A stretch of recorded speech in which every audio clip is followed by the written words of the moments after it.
Hey everybody, hope you're doing good today. I'm glad you guys are digging the tunes. Man, that's a cool tune, isn't it? Man, nice and chill. Kind of something we need some chill today, that's for sure. In the sense of just chilling our hearts. You know, sometimes we can fret over things. The Bible uses that word fret. And I was just in Psalm 37 and sent out a text to the church crew just about how that psalm is so needed right now in our world and today for us, you know, just to stay focused on Psalm 37. So anyway, hope you guys are doing good today. It's good to have you here in the Morning Devo with Boa. We're going to be in Ezekiel 22, one away from one of my favorite passages, chapters. So chapter 23 is, man, insane. Man, I've always loved it. When I first read it, man, I was locked in. Woo, man. So we'll get there, Lord willing, tomorrow. But today we're going to be in Ezekiel 22. And you can always check out the archives at my YouTube channel at Beau Ouellette. That's how you spell my name. It's a very French-Canadian name, Ouellette. Check it out.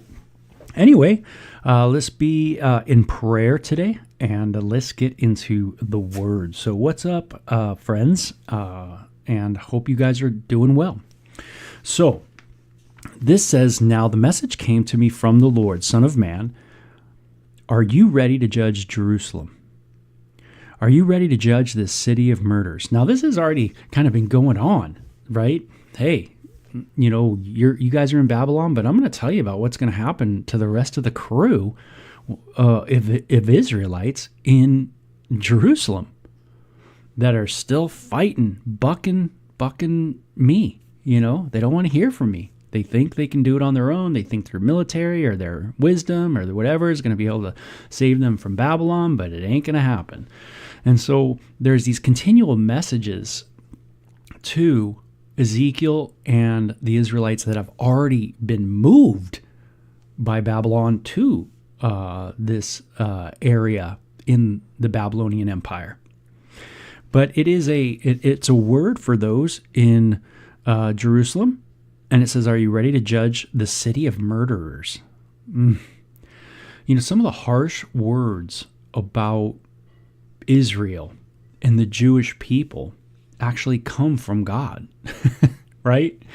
They come from God. And, here there's a hard word, right? Is that, are you ready to judge the city of murderers? Publicly denounce her detestable sins? And give her this message from the sovereign Lord: "O city of murderers, doomed and damned, city of idols, filthy and foul. You are guilty because of the blood you have shed." Wow. There's kind of this interesting, I don't know what they call it, maybe a dichotomy that comes to my mind. Might not be the right word, but I think you guys understand what I'm trying to say. There's this interesting dichotomy in the Bible where we are to pray for the peace of Jerusalem. And it talks about that Jerusalem and Israel are the apple of God's eye. There is a unique relationship, and we are to bless them. Not curse them, but bless them. And there's also very strong words against the actions of Israel in their history by their God. And this is one of them, right? The city is one of murders, idolatry. They are guilty because of their many sins and their many idols. They're not worshiping God, and they're just shedding blood. Wow. It says, "The day of your destruction has come. You have reached the end of your years." So I think you understand what I'm talking about. There's this one aspect where we are to pray, but then there's a reality of really how God's looking at Israel and, weighing them in the balance, so to speak, and what they're doing. And is it right? Man, Yahweh has some words for them. "I will make you an object of mockery throughout the world. People, you will be judged. You will go out into the world and you will be mocked. O infamous city, filled with confusion, you will be mocked by people and far and near." So wherever you guys go, you guys are going to be laughed at, made fun of, be kind of the pun of a lot of jokes. Is that true or what? Of course, we all grew up, hearing different jokes about the Jewish people, kind of making fun of them for the way they are, the way they live, things like that. And maybe their kosher food and, different things like that. But here, this is what the scriptures say would happen. And it says, "Every leader in Israel who lives within your walls is bent on murder. Fathers and mothers are treated with contempt." So it's really geared towards the leadership, the judges, the ones that are leading the government, if you will. Hey, government, I guess no one's getting away with anything. And maybe I'm not getting away with anything either. What is the things that I don't do right as a leader, that I do wrong? Do I want to look at myself as maybe a part of the problem? Maybe I did wrong. A lot of us don't want to look at that. It's always them.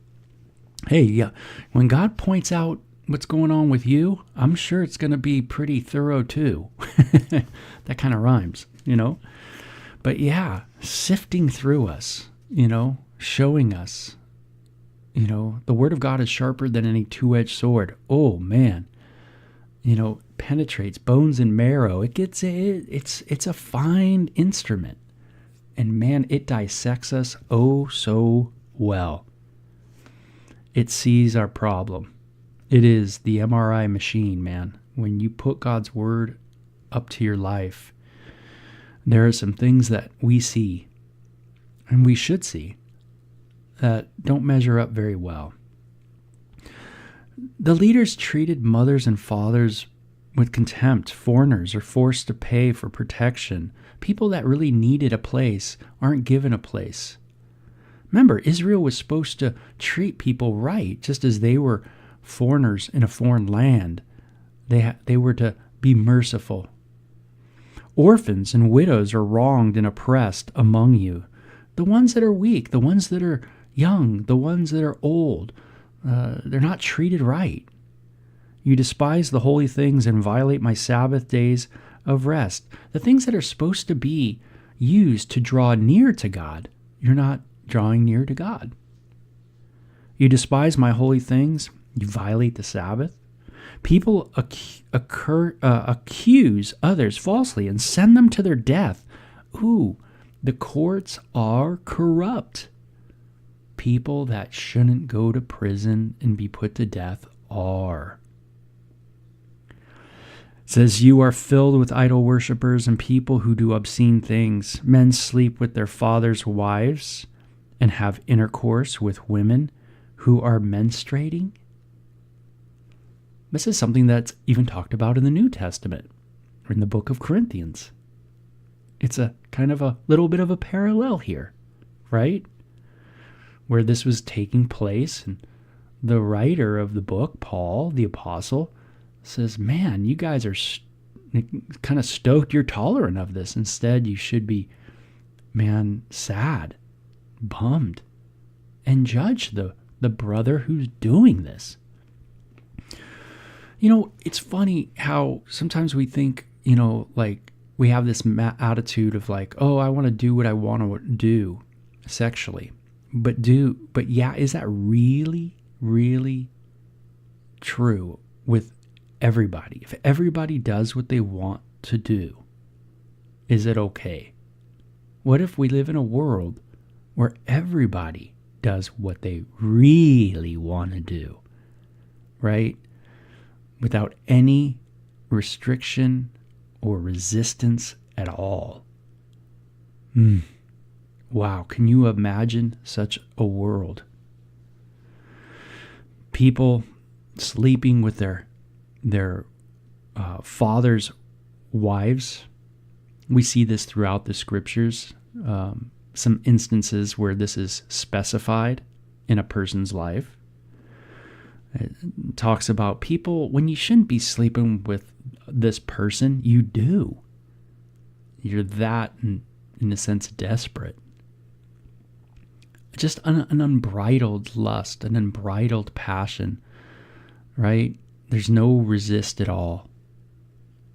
It says, within your walls lie men who commit adultery with their neighbors' wives, who defile their daughters-in-law, or who rape their own sisters, right? You just see the just unbridledness of it all. To do those things too, there needs to be a manipulation. In a lot of ways, I think a lot of us grew up where there was things that happened to us and we didn't know what was going on. We were young. But there was some manipulation that went on. And, we have to look at our lives too and say, is that in us as well? And then I see that there is. There is this manipulative heart that I see that resides in me too. And I go, ugh. And it leads us to do all kinds of things. Not maybe this specific stuff, but you know what I mean. There's that, manipulative kind of way of going about things. Trying to get your way. That's what these people are doing, right? Trying to get their way. It says they are hired murderers, lone racketeers. Lone racketeers, right? They're out to get people, out to pull money from people. How can I make me rich and you poor? Well, it's pretty easy, probably if you're in the government. Just inflate everything and all your money becomes less. So if you had $50, it's now worth $25. I might be a multi whatever name, like millionaire kind of person. So it doesn't affect me per se, but I can make everybody else pretty poor. Maybe there's things like that go on in our world. A manipulation of money, keeping people at bay.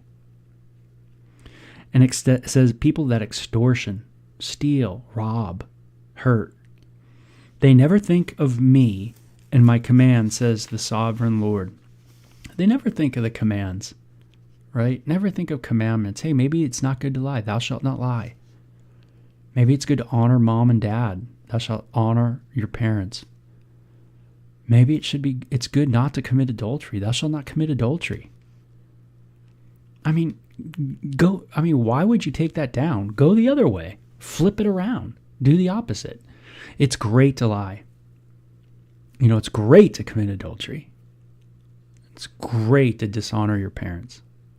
You kind of go, what? That sounds like a crew I was in junior high. That sounds like our mottos. But as we grow up, and become adults, is that how we want to do business? No.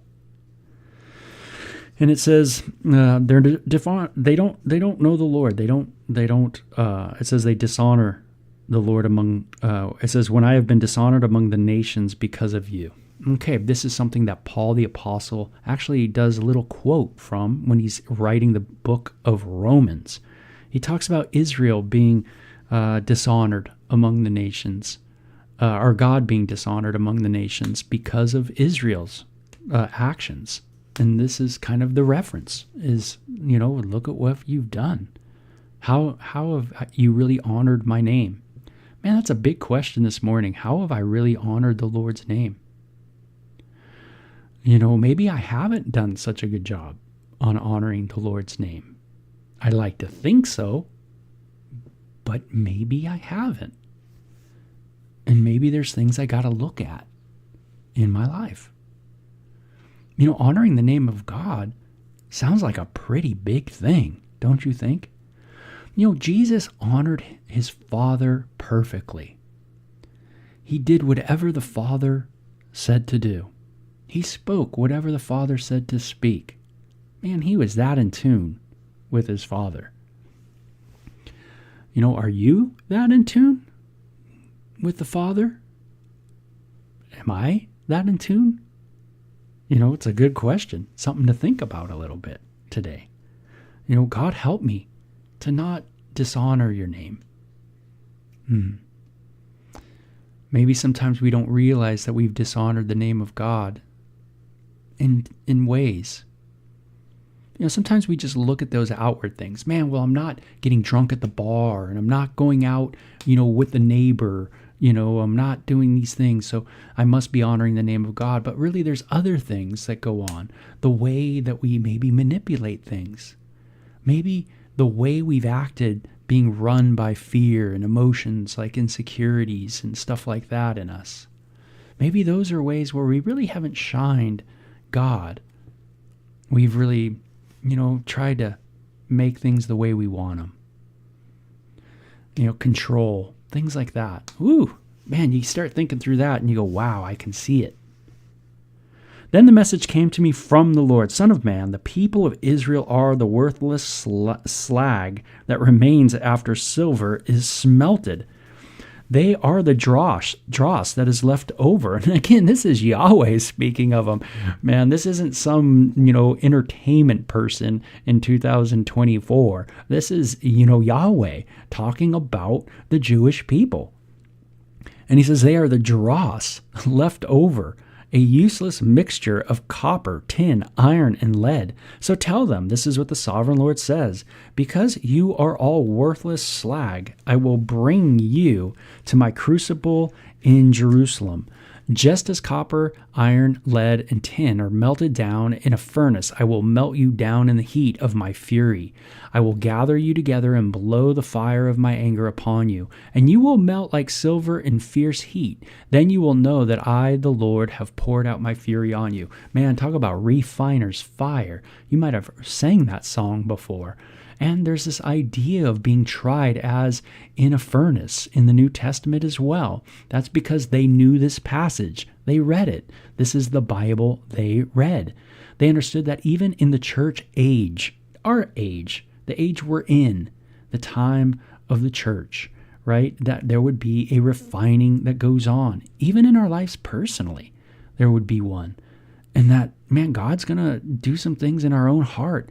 Put us kind of, our feet to the flame, so to speak, and the dross will be raised, and he will just keep blowing the heat more and more and more. And in a sense, but we see that in the New Testament, there is it seems so positive, right? That there's a positive outcome. It's a part of our refining. It's a part of our sanctification that's going on. And I imagine that's what's going on here too with Israel. But a lot of times all we get is the wrath of God is upon them. But the wrath of God is there to what? Do some cleansing work, right? And that kind of thing. So, our God is a consuming fire. It's one of the most awesome statements about God in the Bible, I think. He's a consuming fire.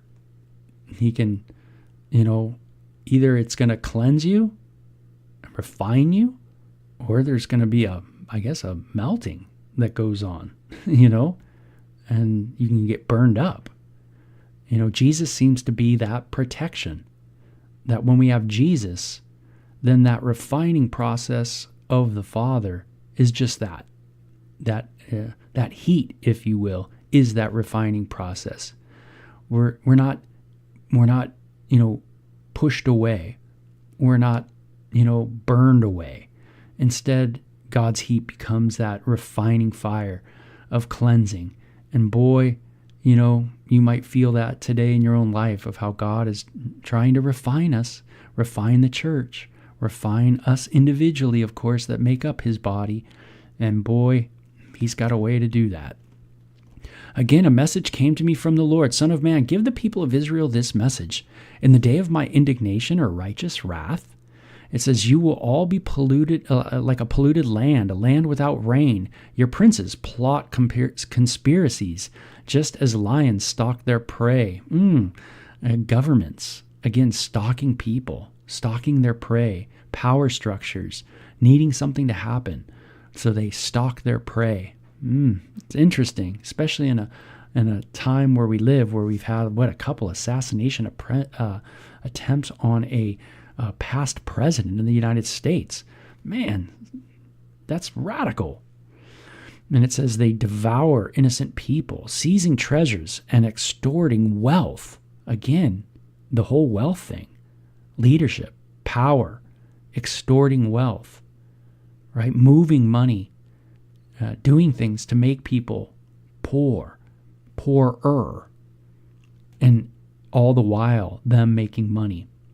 Hey, is it right to be in government and to know things about the world and then partake in what they call insider trading? Is that okay? Let me know what you think. Is it okay if if you're part of a government, a system, and you know what's going to happen?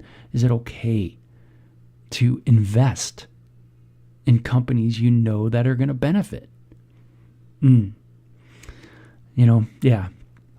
This is all a part of our day. Everything we're reading. Is the Bible relevant? Absolutely. And it says they make many widows in the land, right? You make people poor. That's what people do in power. Your priests have violated my instructions and defiled my holy things, and make no distinction between what is holy and what is not. And they do not teach my people the difference between what is ceremonially clean and unclean. So they have no desire to draw near to God, the whole sacrificial system offering, to draw near.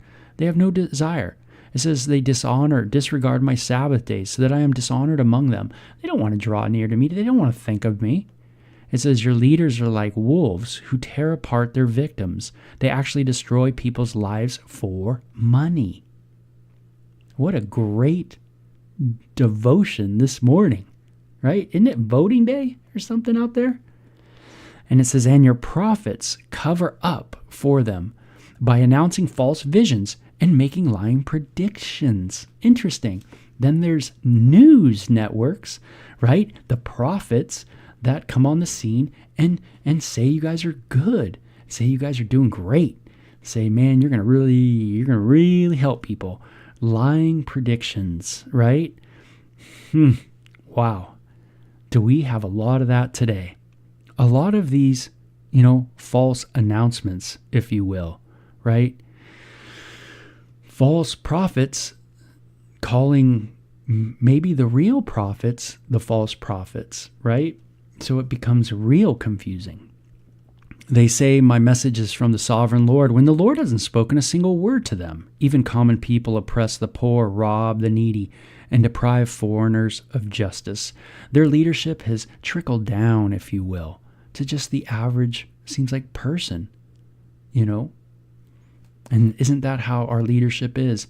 Our leadership trickles down. The way I'm a father trickles down. The way I'm a brother trickles down. All the roles in the relationships I have, friends, everything, it all trickles down. What kind of friend am I? What kind of person am I? There's a repercussion, a ramification for all of that, and just multiply, it all by the billions of people that are on the planet. Could you imagine so many billions of people defective with all this stuff in them? All this wrong stuff? Jesus says it's not what goes into a person that defiles them, but it's what comes out. Think of all the billions of people that got stuff in them that's wrong, right? You could see why our world is a mess. Because if everybody's just like me, then they got all the issues that I got. And that passes down. That gets moved on. Crazy, right? I looked for someone who might rebuild the wall of righteousness that guards the land. Hey, who's going to build the wall of righteousness? Man, I need Jesus to build the wall of righteousness in my life. I searched for someone to stand in the gap in the wall so that I wouldn't have to destroy the land. Who can stand in the gap for you? Who can stand in the gap for me? So that we have a sure thing, that we can go to heaven, that we can not be separated from the deity any longer. Who's going to stand in the gap? And he says, so now I will pour out my fury on them, consuming them with the fire of my anger. I will heap on their heads the full penalty of all their sins. I, the sovereign Lord, have spoken. Man, either you're going to grab a hold of the life preserver, Jesus, who can stand in the gap and who does stand in the gap and who prays in the gap for you today. He lives to intercede for you. Or you are going to, you're going to bear the full weight of your sin. There will be judgment. Yahweh will heap on their heads, right, the fullness of their sins. God provided a sacrifice for them. A sacrificial system for them to come before God, right? To dedicate things to God. to move in those directions, but yet they ignored, and they said, no, no, no, no, no, no. And so all you have now, if you don't have the provision, the atonement, now all you have is the judgment of God, the righteousness of God, right? He will do the right thing. He will judge sin. So here he goes, and he's going to move people out of the land. So, wow, what a radical chapter. I think that's just, a great chapter for today. It really speaks, I think, to our world and to us personally, and also to the leadership of a country, and how important it is to lead in the right way. And many times, it seems like that just as in Israel, so many people thought that the leadership was right when really the leadership was wrong. And so just maybe we might think the leadership is right, or we might be thinking this person's right, but maybe they're not, right? Maybe it's wrong. Maybe it's not a good decision. Just maybe, I'm just saying that just maybe we're off. That's all. So, I thank God so much for his son, who's the Savior, God with us, Emmanuel.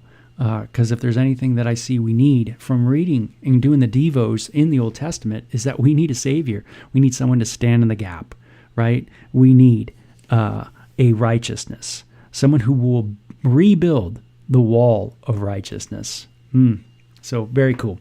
We'll talk to you guys later. And hopefully I'll see you guys tonight. We're having a prayer time. So that should be really cool. I posted that in the comment corner of when that's going to take place. So we'll talk to you later. Bye-bye.